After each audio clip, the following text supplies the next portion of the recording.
مجھے جانے دیں پلیز، میری چادر، مجھے اپنے کمرے میں جانا ہے۔ وہ دونوں ہاتھوں کو اپنے سینے پر رکھتے مقابل کو دیکھتے ہوئے بولی تھی، جو اس کے دوپٹے کو ہاتھ پر لپیٹ چکا تھا۔ اگر تم یہ سوچ رہی ہو کہ آج کی رات تمہیں بغیر سزا کے جانے دوں گا تو یہ تمہاری بھول ہے۔ بہت شوق ہے نا تمہیں بارش میں نہانے کا، تو نہاؤ آج میرے سامنے، میں بھی تو دیکھوں۔ سالار شاہ نے اس کا بازو پکڑ کر اسے پھر سے بارش میں دھکا دیا تھا۔ خود وہ سگریٹ سلگاتے ہوئے اسے دیکھنے لگا تھا۔ برستی بارش میں اس کے وجود سے اس کی رعنائیاں واضح ہو رہی تھیں۔ وہ بے خود ہوتا اس کی طرف گیا اور اسپتال کے کوریڈور میں نیم تاریکی تھی۔ وہ ادھر سے ادھر ٹہلتا ہوا بے چینی سے ڈاکٹر کے باہر آنے کا انتظار کر رہا تھا۔ کوریڈور میں پڑی کرسیوں میں ایک کرسی پر 16 سالہ وہ معصوم سی لڑکی ازکیٰ بیٹھی تھی، جس کے آنسو ایک تواتر سے بہہ رہے تھے۔ اس نے ایک لمحے اس لڑکی کو دیکھا جو اپنا سر نیچے کیے بس سسکیوں کے ساتھ رو رہی تھی، اور اسی وقت کمرے کا دروازہ کھلا اور ڈاکٹر باہر آیا۔ وہ جلدی سے ڈاکٹر کی جانب بڑھا۔ پیچھے بیٹھی لڑکی نے سر اٹھا کر دیکھا اور وہ بھی اپنی جگہ پر کھڑی ہو گئی۔ وہ ڈاکٹر کے پاس پہنچا اور کہنے لگا، ڈاکٹر صاحب بتائیے کیسی حالت ہے اب اس کی، کیا ہم مل سکتے ہیں؟ ڈاکٹر نے اس کے کندھے پر ہاتھ رکھا اور کہا، ہم نے بہت کوشش کی لیکن نہ تو آج دعاؤں میں کوئی اثر ہو رہا ہے اور نہ ہی دواؤں میں۔ میرے خیال سے پیشنٹ کی حالت بہت خراب ہے۔ آپ اس سے آخری بار ملنا چاہتے ہیں تو مل لیں، مجھے نہیں لگتا کہ اس کے بعد وہ زندہ رہ پائے گا۔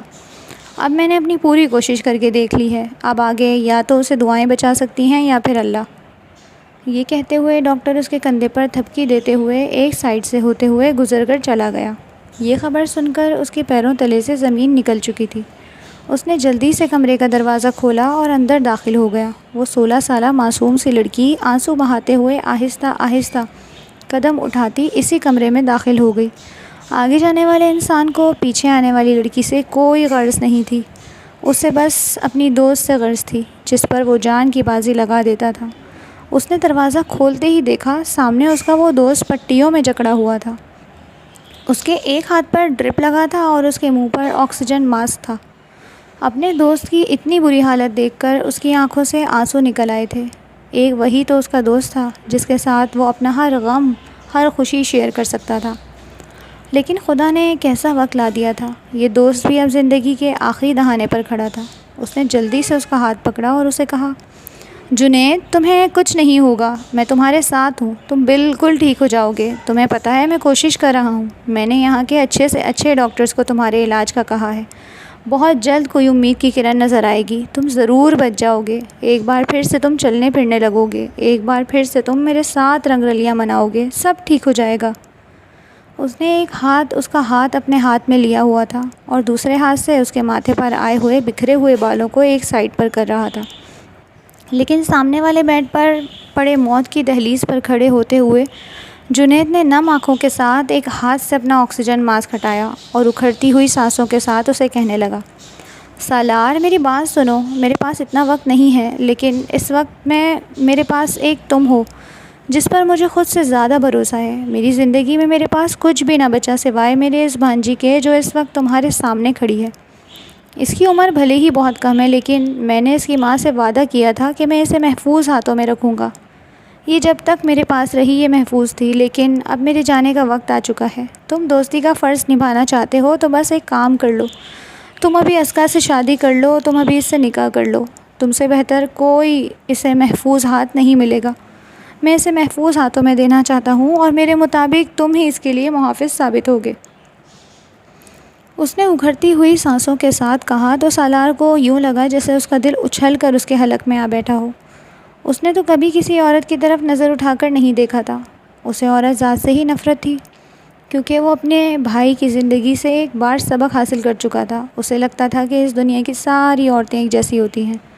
اس نے ایک دم سے جنید کا ہاتھ اپنے ہاتھ سے چھوڑا اور پیچھے ہو کر بیٹھ گیا۔ جنید نے اکھڑتی سانسوں کے ساتھ ذرا سا سر اوپر اٹھایا اور اس کی طرف دیکھا، کہنے لگا، کیا ہوا سالار، تم نے جواب نہیں دیا، تم میری بات مانو گے نا؟ خدا کے لیے سالار میری بس یہی بات مان لو، تم ازکیٰ سے شادی کر لو، میں چاہتا ہوں میں اسے کسی محفوظ ہاتھوں میں دے دوں۔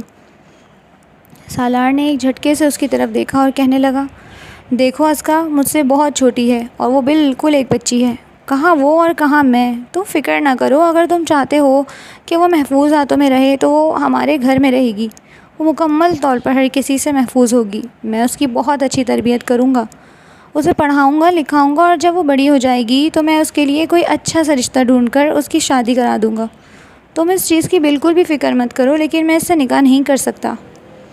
اس نے اس سے نظر چراتے ہوئے کہا تھا. جنید ایک دم سے رونے لگا. جنید کی اکھڑتی ہوئی سانسوں کے ساتھ اس کی ہچکیاں بھی بن چکی تھیں. سالار اسے روتا دیکھ کر اس کی طرف بڑھا، اس کے آنسو صاف کرتے ہوئے کہنے لگا.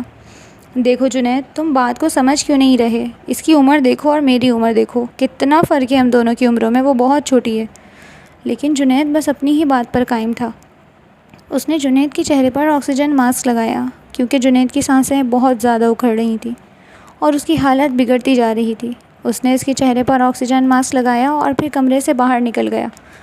کونے میں کھڑی اسکا ایک دم سے آگے بڑھی اور اپنے ماموں کے ماتھے پر بوسہ دیتے ہوئے اس سے بات کرنے لگی، جبکہ سالار نے دروازہ کھولا اور باہر کوریڈور میں ٹہلنے لگا. کچھ لمحے کوریڈور میں ٹہلنے کے بعد وہ ایک کرسی پر بیٹھا اور اپنا سر تھام لیا. سر چکرانے لگا تھا. ڈاکٹر کی باتیں اس کے دماغ میں گھومنے لگی تھیں. ڈاکٹر نے کہا تھا کہ اس کے پاس زیادہ وقت نہیں ہے، اور جنید کی وہ باتیں. وہ کہہ رہا تھا کہ اسکا سے شادی کر لو، لیکن اسے تو عورت ذات سے نفرت ہو چکی تھی. وہ اپنی زندگی میں ایک مثال دیکھ چکا تھا. وہ نہیں چاہتا تھا کہ اس کے ساتھ بھی ویسا کچھ ہو جو اس کے بھائی کے ساتھ ہوا تھا. اچانک ہی اس نے سر اپنے دونوں ہاتھوں میں لیا اور آنکھیں موندیں تو اسپتال کا سارا سین ختم ہوا اور اس کے دماغ کے سینما پر ایک فلم سی چلنے لگی. اس نے کمرے کا دروازہ کھولا اور اندر داخل ہوا تھا جب اس کا بھائی فرش پر اپنی دونوں کلائیاں کاٹے زندگی کی آخری سانسیں لے رہا تھا. وہ جلدی سے بھائی کی طرف بڑھا.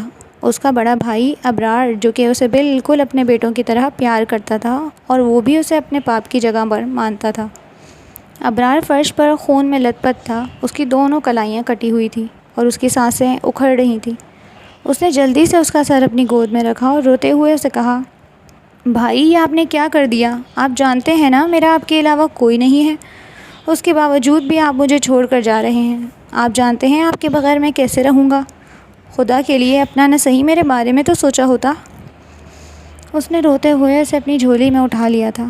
اس لمحے ابرار نے اس کا ہاتھ تھاما اور اسے پیار کرتے ہوئے کہنے لگا، سالار میری بات غور سے سنو. مجھ سے تمہاری بھانجی بھابھی کی بے وفائی بالکل بھی برداشت نہ ہوئی. تو تم جانتے ہو وہ کیسی عورت تھی.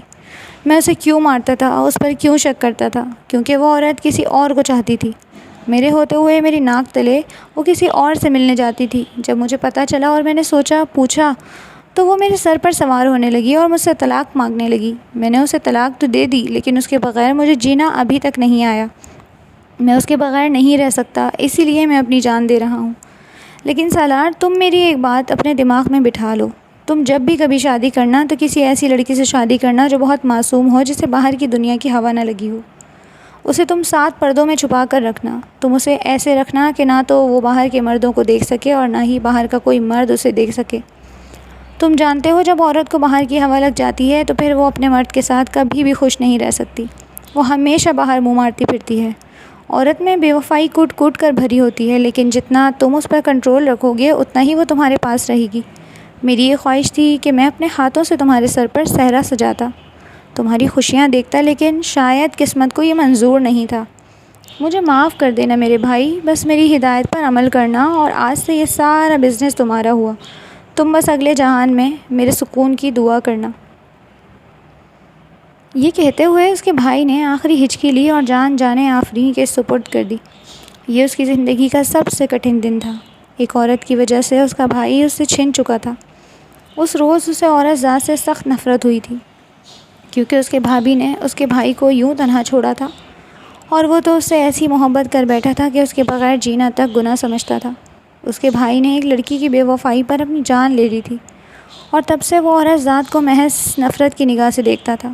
اس کے بعد اس نے آج تک کسی لڑکی کو نظر اٹھا کر نہیں دیکھا تھا. نہ ہی اس کے آفس میں کوئی لڑکی کام کرتی تھی. اگر کوئی کرتی بھی تھی تو اسے وہ ہمیشہ دور رہا کرتا تھا. کبھی کسی لڑکی سے اس نے دوستی نہ کی. ابرار کی موت کے بعد وہ بالکل اکیلا پڑ چکا تھا. اسے کچھ سمجھ نہ آتی کہ وہ کیا کرے اور کیا نہیں، لیکن اسے خود ہی خود کو سنبھالنا تھا.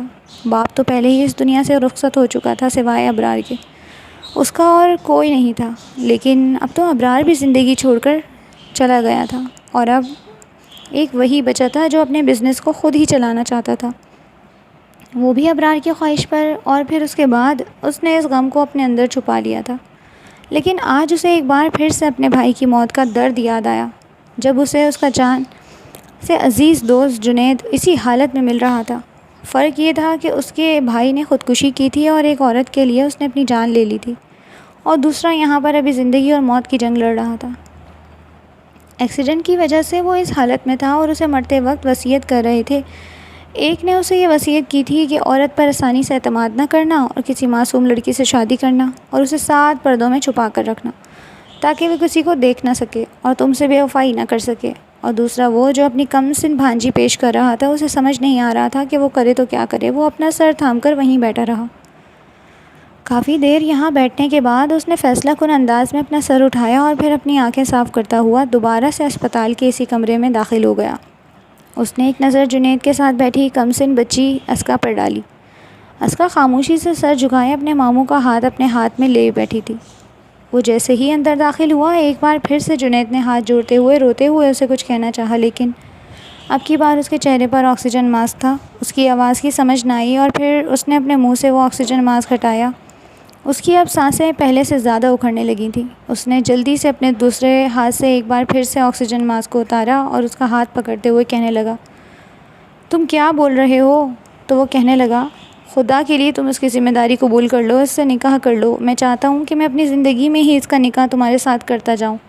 یہ کہتے ہوئے اس نے اسکا کا ہاتھ پکڑ کر اس کے ہاتھ پر رکھا اور اس کی سانسیں مزید اکھڑنے لگیں۔ اس نے جلدی سے اس کا ماسک ٹھیک کیا اور پھر اسی وقت نکاح کا بندوبست کر دیا۔ اس ہسپتال میں یہ واحد شادی تھی جس میں صرف اور صرف باراتی اور شادی میں شریک افراد ڈاکٹرز اور نرسیں تھیں۔ ان دونوں کا نکاح اسی وقت جنید کے سامنے کر دیا گیا، اور جیسے ہی نکاح ہوا فوراً ہی جنید نے جانے آفریں کی سپرد کر دی۔ اسکا تو اس کے علاوہ اور کوئی تھا ہی نہیں۔ اس نے سالار کو پہلی بار دیکھا تھا۔ وہ اڑیل قسم کا ایک غسیلا نوجوان تھا۔ اسے دیکھ کر ہی اسے یوں لگتا تھا جیسے وہ اسے کچا کھا جائے گا۔ وہ ایک دم سے اس سے سہمی رہنے لگی تھی۔ وہ اسے اپنے ساتھ لیے جنید کی آخری رسومات اس کی وصیت کے مطابق اس کے اپنے گھر پر ادا کرنے کے لیے لایا تھا۔ جنید کے انتقال کو 1 ہفتہ گزر چکا تھا اور اس کی وصیت کے مطابق اسے اس کے گھر اس کی آخری رسومات ادا کی گئی تھیں اور اس کے گھر سے ہی اسے رخصت کیا گیا تھا۔ اس کی آخری رسومات ادا کرنے کے بعد جب ہر کوئی اپنے اپنے گھروں کی طرف چلا گیا تو سالار نے اسکا سے بات کی اور پھر اسے اپنے ساتھ اپنے گھر لے آیا، کیونکہ اب اسکا اس کی ذمہ داری تھی۔ وہ باقاعدہ طور پر اس کی بیوی ہو چکی تھی، لیکن وہ اتنی چھوٹی تھی کہ اسے دیکھتے ہوئے بالکل بھی یہ سوچ نہ آتی کہ وہ کبھی اس کی بیوی ہو سکتی ہے۔ وہ اسے اپنے گھر لے آیا اور اپنے ملازمین سے کہہ کر اس کے لیے ایک الگ کمرہ تیار کروا دیا، جس میں اس کی عمر کے مطابق کچھ چیزیں رکھ دی گئیں اور شاندار کمرہ اس کے لیے تیار کیا گیا۔ وہ اپنے تمام ملازمین سے کافی سخت لہجے میں پیش آ رہا تھا، اور ان سب چیزوں کو دیکھتے ہوئے اسکا کے دل میں ایک ڈر اور ایک خوف سا بیٹھ گیا۔ اس نے تو آج تک کبھی کسی کی اونچی آواز تک نہ سنی تھی۔ جنید نے اسے اس طرح سے پالا تھا کہ اسے کبھی دنیا کی گرم ہوا نہ لگی تھی، لیکن اب تو اسے یوں لگ رہا تھا جیسے اس انسان کے ساتھ اس کی زندگی بہت مشکل ہونے والی ہے۔ اس کے ماموں نے اپنی ذمہ داری میں ہی اس کا نکاح کر دیا تھا، اور اتنا تو وہ جانتی تھی کہ نکاح ہو جائے تو لڑکی کا وہی شوہر اس کا حقیقی سرپرست ہوتا ہے۔ اور جنید کے چلے جانے کے بعد تو اب واقعی میں اس کا اس دنیا میں کوئی نہیں رہا تھا سوائے سالار کے۔ وہ اس کے گھر میں رہنے لگی۔ وہ پہلے جس کالج میں پڑھتی تھی وہ گرلز بوائز کا مشترکہ تھا، اور یہ بات سالار کو کچھ پسند نہ آئی۔ اس نے اپنے بھائی کی وہ بات یاد کی جب اس نے مرتے وقت اس سے کہا تھا کہ کسی معصوم لڑکی سے شادی کرنا اور اسے دنیا سے بچا کر رکھنا، کسی مرد کی اس پر نظر نہ پڑے، اور اس کی کسی مرد پر نظر نہ پڑے تاکہ وہ تمہارے ساتھ بے وفائی نہ کر سکے۔ اور اس بات کے پیش نظر اس نے اسے ایک بہت بڑے گرلز کالج میں داخلہ دلوا دیا تھا۔ اسکا اس کی اس حرکت پر بہت حیران تھی۔ وہ اپنے پرانے کالج میں پڑھنا چاہتی تھی جہاں پر اس کی تمام دوست موجود تھیں، لیکن وہ سالار سے کہہ نہ سکی۔ اسے سالار سے ہمیشہ سے ہی خوف سا آتا تھا۔ جس طرح وہ ملازمین سے بات کرتا تھا اسے یوں لگتا تھا جیسے وہ اس سے بھی اسی لہجے میں بات کرے گا، اور یہ سوچ کر ہی اس کا دل کانپنے لگتا۔ اس لیے وہ خاموش ہو گئی اور خاموشی سے اپنی پڑھائی کرنے لگی۔ سالار نے خود کو اس سے کافی دور کر لیا تھا۔ وہ نہیں چاہتا تھا کہ وہ اتنی چھوٹی سی بچی کو اپنی بیوی کے طور پر اپنے پاس رکھے۔ اس کا یہ خیال تھا کہ جب تک وہ مکمل طور پر بالغ نہیں ہو جاتی تب تک وہ اسے خود سے دور رکھے گا۔ موسم گرما شروع ہو چکا تھا۔ دوپہر کا وقت تھا، لیکن آج کتنے ہی دنوں بعد سورج کی تپش میں کمی آئی تھی اور آج ہلکے ہلکے بادل آسمان پر چھائے ہوئے تھے۔ ٹھنڈی ٹھنڈی ہوائیں چل رہی تھیں اور ہلکی بارش بھی ہو رہی تھی۔ ایک خوبصورت سا موسم بن چکا تھا۔ وہ اپنے آفس میں بیٹھا کام میں مصروف تھا کہ تب ہی اس کا خیال اپنی گھڑی کی جانب گیا۔ اس نے دیکھا 2 بج چکے تھے۔ اسے خود پر حیرت ہوئی تھی۔ آج وہ کیسے بھول چکا تھا کہ اسکا کالج گئی ہوئی ہے اور اسے کالج سے پک کرنا تھا۔ اس کی تو چھٹی 1:30 پہ ہوتی تھی اور آج تو مکمل طور پر 2 بج چکے تھے۔ اس نے اپنے آپ کو کافی سرزنش کیا اور جلدی سے گاڑی کی چابی اٹھاتا ہوا اپنے آفس سے باہر نکل آیا۔ اس کی مینیجر اسے اس کی آج کی ہونے والی میٹنگ کے بارے میں بتانے آ ہی رہی تھی کہ اس نے ہاتھ بڑھاتے ہوئے اسے روک دیا۔ مینیجر نے حیرانگی سے اسے دیکھا، لیکن وہ اسے نظر انداز کرتا ہوا جلدی سے لفٹ اترتا اپنے آفس کی منزل سے باہر نکلا۔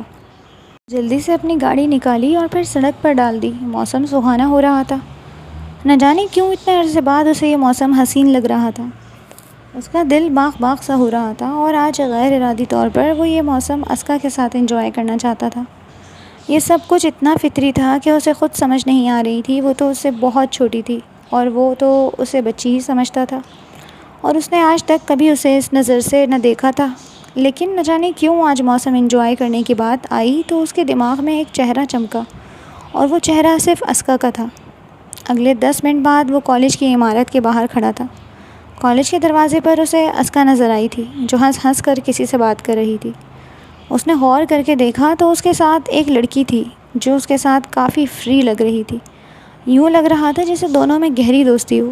اس نے اسے آج پہلی بار اتنا ہنستے ہوئے دیکھا تھا اور اسے بہت اچھا لگا تھا، لیکن ان دونوں کے چہروں سے نظر ہوتی ہوئی اسکا کے ساتھ کھڑی لڑکی کے ساتھ کھڑے ایک لڑکے پر جا ٹکی۔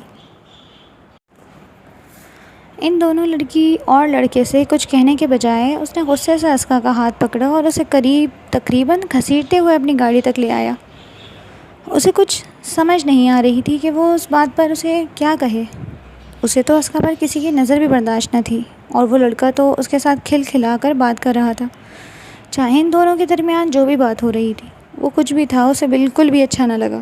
اسکا اسے یوں غصے میں دیکھ کر دھڑکتے دل کے ساتھ خاموشی سے گاڑی میں بیٹھ گئی اور ایک طرف سمٹ سی گئی تھی۔ اسے یوں لگا جیسے وہ ابھی اس پر ہاتھ اٹھا دے گا، لیکن سالار نے مکمل طور پر خود پر کنٹرول کیا ہوا تھا۔ ٹھنڈے موسم میں اے سی کی چلتی گاڑی میں بھی اسے پسینہ آنے لگا۔ اس نے اپنا کوٹ اتار کر سائڈ پر رکھ دیا۔ اس کے ماتھے پر پسینہ نمودار ہونے لگا تھا اور اس کا یہ سب کچھ واضح طور پر دیکھ رہی تھی، اور معصوم سی بچی تھی۔ اس نے آج تک کبھی کسی کو اتنے غصے میں نہ دیکھا تھا، خاص طور پر اپنے اوپر تو کبھی کسی کو غصے میں نہ دیکھا۔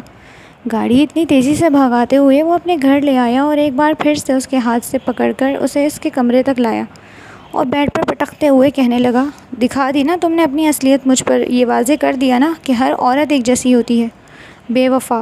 ایک مرد سے جی نہیں بھرتا تو دوسرے پر جا کر لائنیں مارنا شروع کر دیتی ہے۔ ثابت کر دیا نا تم نے بھی کہ تم بھی ایک عورت ہو، اور عورت ذات کی مٹی میں شامل ہی نہیں ہے کسی مرد سے وفا کرنا۔ اور آج کے بعد خبردار اگر تم گھر سے نکلی، تمہارا کالج بھی بند۔ اسکا کی آنکھوں سے آنسو نکل آئے۔ وہ مکمل طور پر ہچکیوں کے ساتھ رو رہی تھی۔ پہلی بار کسی کو خود پر اتنا غصہ دیکھ رہی تھی، اور وہ سامنے کھڑا انسان بھی اس کے کردار پر انگلی اٹھا رہا تھا۔ آپ خدا کے لیے مجھ پر ایسا الزام مت لگائیں، ایسی کوئی بات نہیں ہے۔ وہ تو میری دوست ہے خنسا، اور اس کا بھائی تھا، اسے لینے آیا ہوا تھا، لیکن وہ مجھے وہاں پر اکیلا نہیں چھوڑ سکتی تھی۔ اس نے کہا کہ جب تک آپ نہیں جائیں گی تب تک وہ میرے ساتھ کھڑی رہیں گی، اور بس وہ مذاق کر رہی تھی اور ان کی باتوں پر میں ہنس رہی تھی۔ اس میں میرا کیا قصور؟ اس نے سسکیاں لیتے ہوئے اس سے کہا، تو وہ اس کی بات کا جواب دینے کے بجائے بس یہی کہنے لگا، اگر تمہیں پڑھائی کرنے کا شوق ہے تو میں تمہارے لیے یہیں پر ایک ٹیوشن رکھ دوں گا۔ تمہیں پڑھانے کے لیے یہاں پر ٹیچرز آتی رہیں گی۔ تمہارا اب گھر سے نکلنا مکمل طور پر بند، سمجھی تم؟ اس نے انگلی دکھاتے ہوئے اسے اپنا فیصلہ سنا دیا اور اس کے کمرے سے باہر نکل گیا، جبکہ اسکا اپنی قسمت پر روتی اپنا سر دونوں ہاتھوں میں چھپا کر وہیں بیٹھ گئی۔ یہ اس کے لیے بیٹھے بٹھائے کا کیا ہوتا جا رہا تھا؟ اس نے تو کبھی سوچا بھی نہیں تھا۔ 3 مہینے گزر چکے تھے۔ یہ 3 مہینے اس نے اپنے گھر بیٹھ کر آنے والے ٹیچرز کے ساتھ پڑھائی کی تھی۔ دن میں یوں ہی اس کے کچھ ٹیچرز اسے پڑھانے کے لیے آ جاتی تھیں جو الگ الگ سبجیکٹ کے لیے رکھی گئی تھیں۔ 1 گھنٹہ وہ تینوں اسے پڑھاتی اور پھر وہ چلی جاتی۔ 2 بجے کے بعد وہ بالکل فری ہو جاتی اور بس گھر میں ہی کبھی ٹی وی دیکھتی تو کبھی باہر پودوں کو دیکھنے چلی جاتی۔ اس کے علاوہ اس کی کوئی سرگرمی نہیں تھی۔ اسے یوں لگتا تھا جیسے یہ گھر اس کے لیے قید خانہ بن چکا ہے۔ آج وہ اداسی سے بیٹھی تھی، باہر ہلکی ہلکی ہوا چل رہی تھی۔ وہ اپنے کمرے کی کھڑکی کے سامنے بیٹھی تھی۔ وہ کھڑکی زمین سے لے کر چھت تک تھی۔ اس کے سامنے اسے پردے بھی ہٹے تھے اور ایک طرف سے شیشہ بھی ہٹا ہوا تھا۔ ہلکی ہلکی ہوا اس کے بالوں کو چھوتی ہوئی اس کے بالوں کو اڑا رہی تھی، لیکن اس کے دل میں اداسی ثبت ہو چکی تھی۔ اپنی آنکھوں میں آنسو لیے وہ جنید کو یاد کر رہی تھی۔ دل ہی دل میں اس نے جنید کو یاد کرتے ہوئے کہا، ماموں آپ کہاں چلے گئے ہیں؟ آپ جانتے ہیں آپ کے جانے کے بعد میں کتنی مشکلوں میں آ گئی ہوں۔ یہ آپ کے دوست سالار، انہوں نے مجھے کس طریقے سے رکھا ہوا ہے۔ مجھے گھر میں ایک قیدی کے طور پر رکھ لیا گیا۔ میرا گھر سے نکلنا تک بند ہو چکا ہے۔ کاش ماموں یہ جو سب کچھ ہو رہا ہے یہ نہ ہوا ہوتا اور آپ آج میرے پاس ہوتے تو میرے ساتھ یہ سب کچھ نہ ہو رہا ہوتا۔ اس نے اپنی آنکھوں سے بہنے والے آنسوؤں کو روکا۔ اب باہر سے بجلی کی کڑک سنائی دی۔ اس نے سر اٹھا کر دیکھا۔ ہلکی ہلکی بارش شروع ہو چکی تھی۔ موسم سہانا ہو چکا تھا۔ اچانک سے اس کے دل میں ایک ترنگ سی جاگی۔ اسے بچپن یاد آیا۔ ماموں کے ساتھ وہ اکثر بارش میں نہایا کرتی تھی۔ ماموں کی یاد کے ساتھ ساتھ اس بارش نے اسے اس کا وہ شوق یاد دلا دیا۔ وہ جلدی سے کمرے سے باہر نکلی اور بھاگتی ہوئی باہر صحن میں جا کھڑی ہوئی۔ بارش آہستہ آہستہ تیز ہونے لگی۔ اس کی یہ تمام کارروائی سالار اپنے کمرے کی کھڑکی کے ساتھ بیٹھا دیکھ رہا تھا۔ وہ نہیں جانتی تھی کہ اس کی نظر اس پر مرکوز ہے اور ان دونوں کے علاوہ ایک اور انسان بھی تھا جس کی نظر اس پر ٹکی ہوئی تھی۔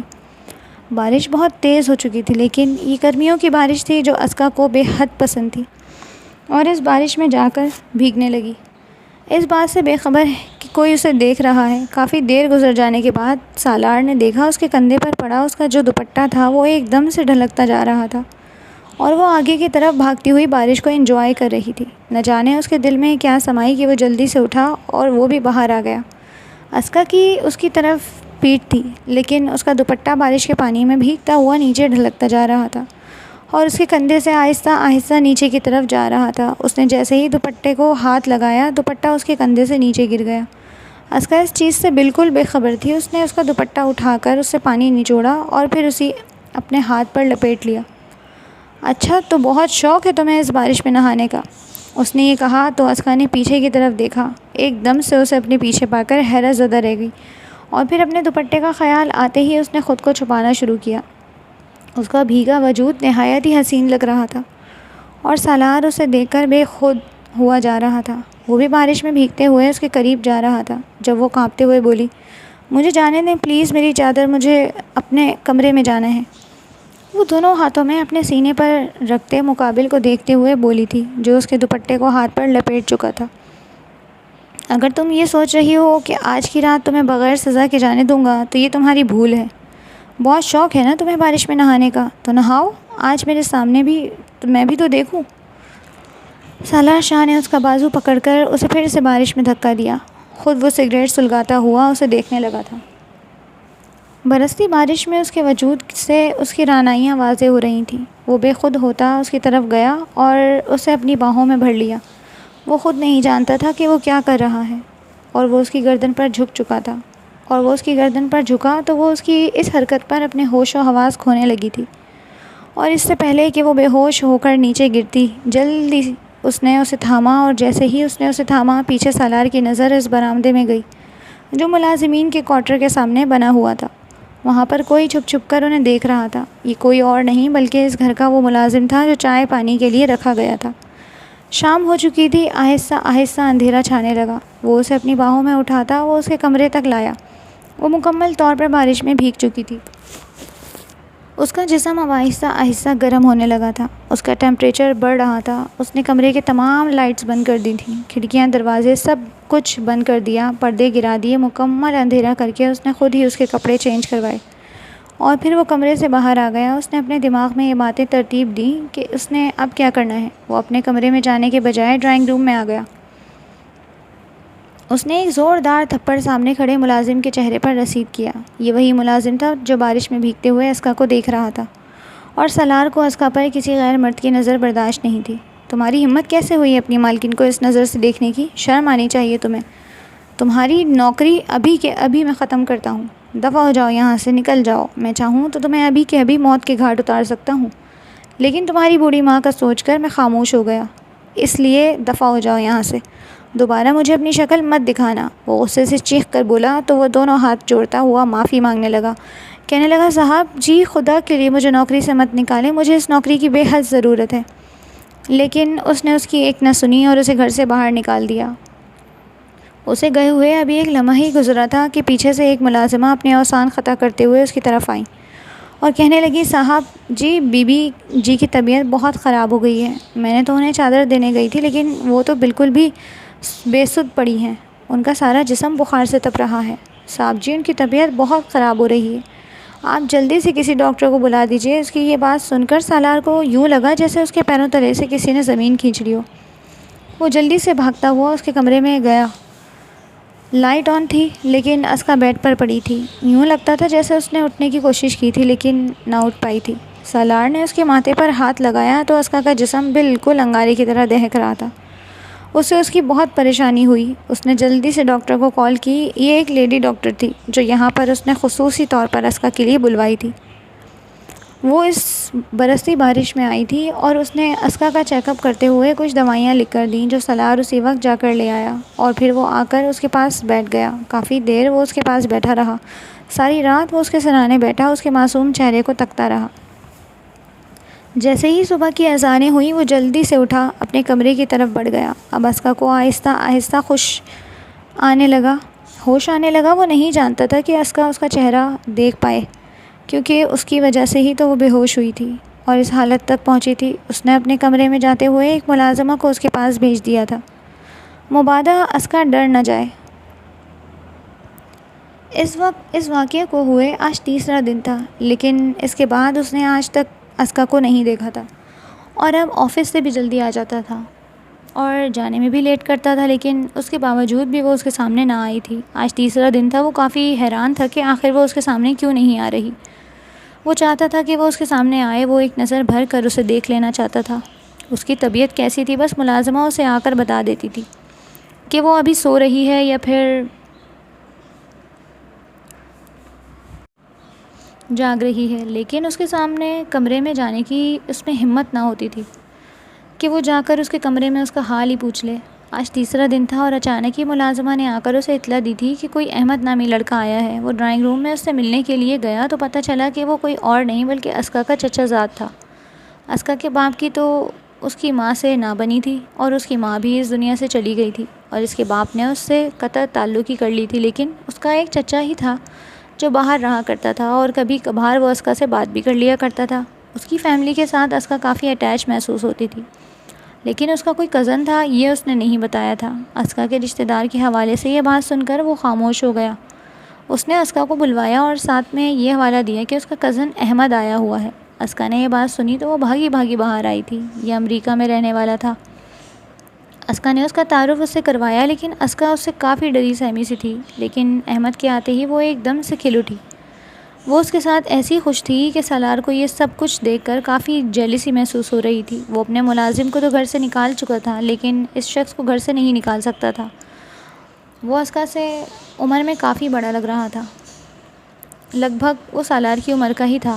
اسکا کی طبیعت خراب ہونے کی وجہ سے اسکا جلد ہی اپنے کمرے میں چلی گئی اور احمد کو بھی اس نے آرام کرنے کے لیے کہہ دیا۔ احمد کے لیے بھی یہیں اسی گھر میں کمرہ صاف کروا دیا گیا اور وہ اس گھر میں رہنے لگا۔ اس کا ارادہ تھا ایک ہفتے کے لیے یہاں پر رہنے کا۔ سالار کو یہ اچھا نہ لگا کہ وہ اسکا کے ہوتے ہوئے بھی کہیں باہر رہے۔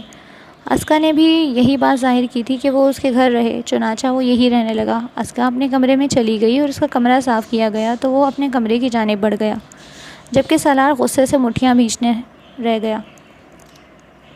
ارے میری چھوٹی بہنا، کہاں رہ گئی تم؟ تمہارے لیے دیکھو میں کیا لایا ہوں۔ اس نے احمد کی آواز سنی تو حیران ہوتی ہوئی اس کی طرف متوجہ ہوئی تھی۔ کافی عرصے بعد وہ اس طریقے سے کھل کر رہنے لگی تھی، کھل کر مسکرانے لگی تھی۔ اب تو کچن میں جا کر اس نے چھوٹا موٹا کام کرنا بھی شروع کر دیا تھا۔ اس وقت بھی وہ کچن میں موجود تھی اور اپنے لیے چائے بنا رہی تھی، جب اسے ڈرائنگ روم سے احمد کی آواز آتی سنائی دی اور وہ بھاگ کر اس کی طرف گئی۔ تو اس کے ہاتھ میں ایک چھوٹا سا پیک تھا۔ وہ حیرانگی سے اس کی طرف دیکھتے ہوئے کہنے لگی، احمد بھائی یہ کیا ہے؟ تو وہ کہنے لگا، کھول کر دیکھ لو کیا لایا ہوں تمہارے لیے۔ یہ کہتے ہوئے اس نے اسکا کو ہاتھ سے پکڑ لیا اور جیسے ہی اسے کھولا تو اس میں ڈھیر ساری چاکلیٹس تھیں۔ یہ وہی چاکلیٹس تھیں جو اس کی فیوریٹ تھیں۔ وہ ایک دم سے اچھلنے لگی۔ احمد بھائی آپ کتنے اچھے ہیں، آپ سمجھ نہیں سکتے کہ میں کتنی خوش ہوں۔ آپ کے آنے سے مجھے واقعی میں سب کچھ بہت اچھا لگتا ہے۔ آپ میرے ساتھ جب مذاق کرتے ہیں میں بہت اداس ہوتی ہوں، لیکن جب آپ مجھے اتنے اچھے سے ٹریٹ کرتے ہیں کہ میں ایک دم سے خوش ہو جاتی ہوں۔ وہ اپنی رائے پہ بولنے لگی جبکہ اپنے کمرے سے نکلتا سالار اس کی یہ باتیں سن رہا تھا۔ آج تیسرا دن تھا۔ وہ احمد کو اس کے لیے چاکلیٹس لاتا ہوا دیکھ رہا تھا۔ بھلے ہی احمد اسے اپنی بہن کے طور پر ٹریٹ کرتا، لیکن نہ جانے کیوں سالار کو اس بات سے بہت جیلسی ہونے لگی تھی۔ سالار کو بالکل بھی اچھا نہ لگتا کہ وہ شخص اس کے قریب بھی جائے۔ جب بھی وہ اسے اس کے قریب جاتے دیکھتا اسے یوں لگتا جیسے اس کے ساتھ بھی کہیں وہی نہ ہو جو اس کے بھائی کے ساتھ ہوا۔ کہیں ایسا نہ ہو کہ اسکا اس شخص کی طرف متوجہ ہو جائے اور مجھ سے متفر ہو جائے۔ لیکن وہ کر ہی کیا سکتا تھا؟ وہ بس ایک ہفتے کے لیے یہاں رہنے آیا تھا، جس میں سے اب صرف 2 ہی دن بچے تھے، یعنی وہ 2 دن بعد اپنے گھر کی طرف واپس چلا جائے گا۔ اس خیال کے آتے ہی سالار نے جیسے کچھ سکھ کا سانس لیا اور پھر اپنے کمرے میں چلا گیا۔ ایک بار پھر سے جا کر بیٹھ گیا۔ ضبط سے اس کی آنکھیں لال ہو چکی تھیں، اس کی مٹھیاں بھیگ چکی تھیں، لیکن وہ کچھ کر نہیں پا رہا تھا۔ وجہ یہی تھی کہ اسکا خود ہنس ہنس کر اس کے ساتھ بات کرتی تھی اور یہی تو اسے اچھا نہ لگتا۔ وہ جانے کے لیے تیار ہی کھڑا تھا جب اسکا نے چھوٹا سا منہ بناتے ہوئے اس کی طرف دیکھتے ہوئے کہا، بھائی آپ جا رہے ہیں؟ آپ کے جانے کے بعد ایک بار پھر سے میں اداس ہو جاؤں گی۔ آپ جانتے ہیں آپ کے ہونے سے مجھے بالکل جنید ماموں کا احساس ہوتا تھا۔ چلے جائیں گے تو میں کیا کروں گی؟ اس نے پیار سے اس کے سر پر ہاتھ رکھتے ہوئے کہا، ارے میری چھوٹی سی گڑیا بات سنو، یہ جو آپ کے سالار ہیں نا یہ بہت اچھے ہیں، یہ تمہارا بہت خیال رکھیں گے اور میں بھی تم سے ملنے آتا رہوں گا۔ باقی رہی تمہاری چاکلیٹس کی بات تو یہ تو میں تمہارے لیے آج بھی لایا ہوں۔ یہ کہتے ہوئے اس نے اپنی جیب سے ایک چاکلیٹ نکال کر اس کی طرف بڑھائی تو وہ مسکرا دی۔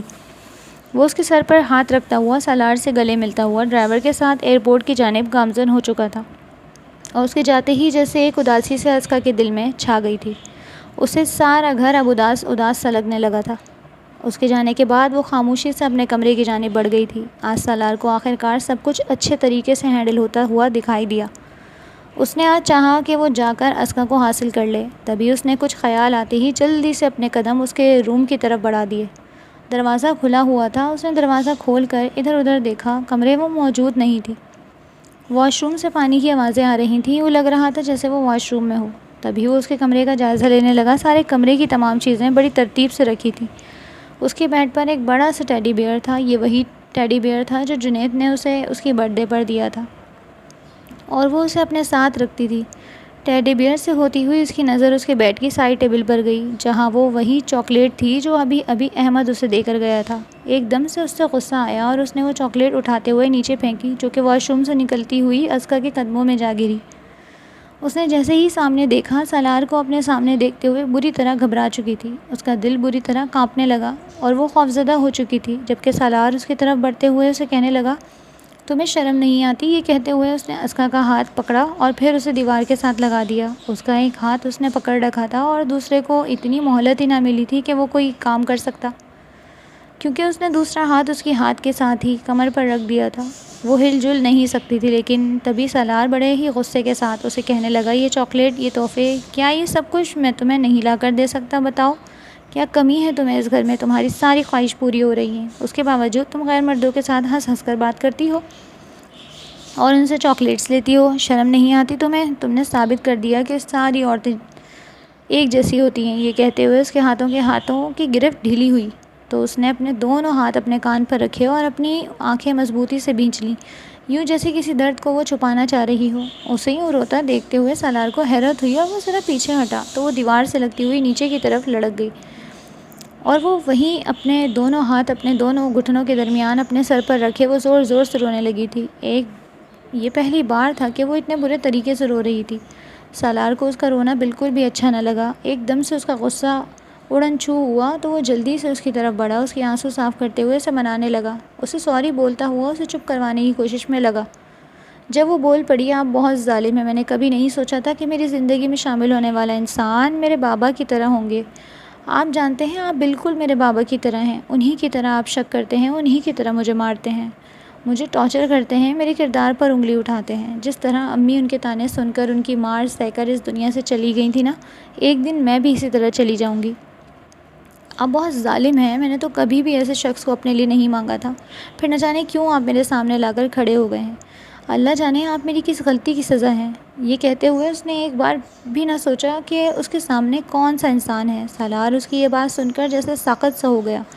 وہ پہلی بار اس کے سامنے بول پڑی، اور اس نے جو الفاظ اس نے اپنے منہ سے ادا کیے تھے وہ سالار کو خنجر کی طرح لگے تھے۔ کچھ دیر وہ اسے یوں ہی بیٹھا دیکھتا رہا، پھر خاموشی سے اٹھا اور اس کے کمرے سے باہر نکل آیا۔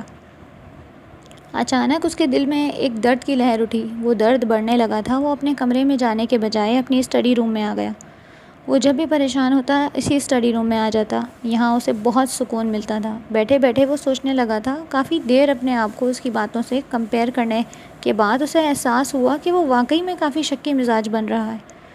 وہ اس کے ساتھ ہی اپنے دوست کے ساتھ جو اس کی تحفظ کا وعدہ کیا تھا وہ بھی نہیں نبھا پا رہا تھا، کیونکہ وہ اپنے دوست کی اس بھانجی کے ساتھ کیسا سلوک کر رہا تھا، اسے ذہنی طور پر ٹارچر کر رہا تھا۔ وہ معصوم اگر یہ نہ سوچتی تو اور کیا سوچتی؟ اس نے ایک دم سے کھڑے ہوتے ہوئے کچھ سوچا اور پھر خاموشی سے اسٹڈی روم سے باہر نکل گیا۔ اسے اب سمجھ میں آ چکا تھا کہ اسے کیا کرنا ہے۔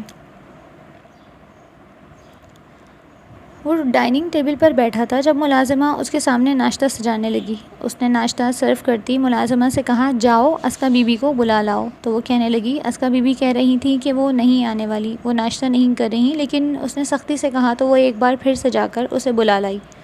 وہ آئی تو اس نے اسے بیٹھنے کے لیے کہا اور پھر دونوں ایک ساتھ بیٹھ کر ناشتہ کرنے لگے۔ ناشتے کے دوران کوئی بات چیت نہ ہوئی، لیکن جیسے ہی ناشتہ مکمل ہوا اس نے اسے کہا، تم اٹھو، میں تمہارا داخلہ کروا دیتا ہوں۔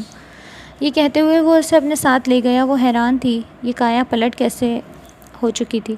وہ خاموشی سے اس کے ساتھ گاڑی میں بیٹھ گئی۔ وہ ایک بار پھر سے اس کا داخلہ کالج میں کروا چکا تھا۔ جب وہ آج کالج سے واپس آئی تو اس نے دیکھا وہ اس کے لیے موبائل اور سم لے آیا تھا، اور اس سے کہا کہ تم پر جو میں نے پابندیاں عائد کی تھیں وہ سب کچھ نہ جانے میں نے کیا سوچ کر کی تھی، مجھے معاف کرنا، وہ سب کچھ میں نے غلط کیا، لیکن اب تم پر کوئی پابندی نہیں لگے گی، تم آزاد ہو، تم اپنی زندگی جی سکتی ہو۔ یہ کہتے ہوئے وہ کمرے سے باہر نکل گیا، اور اس کے بعد وہ بالکل بھی اس کے قریب نہ آتا، نہ اس سے کوئی بات کرتا، نہ ہی اس کے کسی معاملے میں ٹانگ اڑاتا، بس اسے پڑھائی کی تلقین کرتا اور خاموش ہو جاتا۔ حقیقت یہ تھی کہ اسے لگنے لگا تھا جیسے وہ اب اسکا سے محبت کرنے لگا ہے، اور اس محبت میں وہ اسے قید نہیں کرنا چاہتا تھا۔ وہ چاہتا تھا کہ وہ اڑے، وہ اڑان بھرے اور اپنے خواب پورے کرے، اور اس کے لیے اس نے اسے مکمل طور پر آزاد کر دیا تھا۔ دن یوں ہی گزرنے لگے تھے۔ اسکا کو اب حیرت ہوتی تھی۔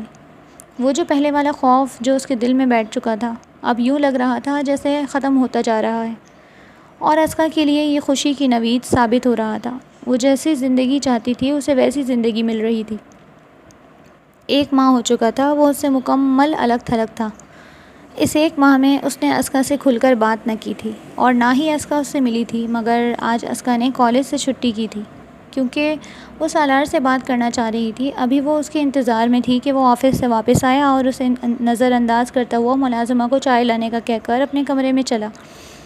ابھی کچھ ہی وقت گزرا تھا کہ دروازے پر دستک ہوئی تو اس نے آنے کا کہا۔ جب اندر داخل ہونے والا انسان پہ سالار کی نظر پڑی تو وہ حیرانگی سے کہنے لگا، ارے تم کیوں لائی؟ ملازمہ لے آتی، تم جاؤ اپنی پڑھائی کرو۔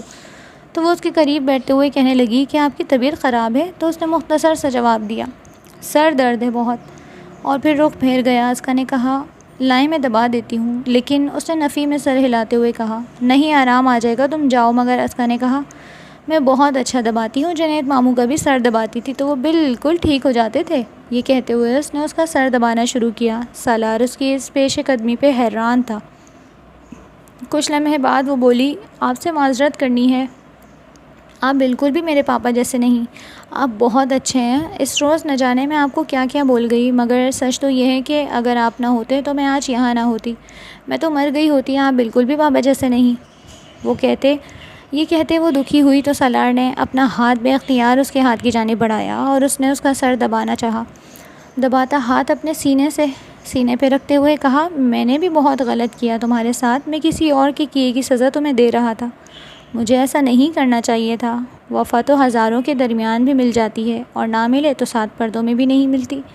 اس کی اس بات پہ اس نے مسکراتے ہوئے اپنا سر سالار کے سینے پہ رکھا، ساتھ ہی اس کے منہ سے سالار نے یہ الفاظ سنے، آپ ہمیشہ مجھے اپنے لیے وفادار پائیں گے۔ میرے دل میں سب سے پہلا گھر جو بنا اس میں بہت بڑے تخت پہ آپ بڑے ہی حق سے برجمان ہیں۔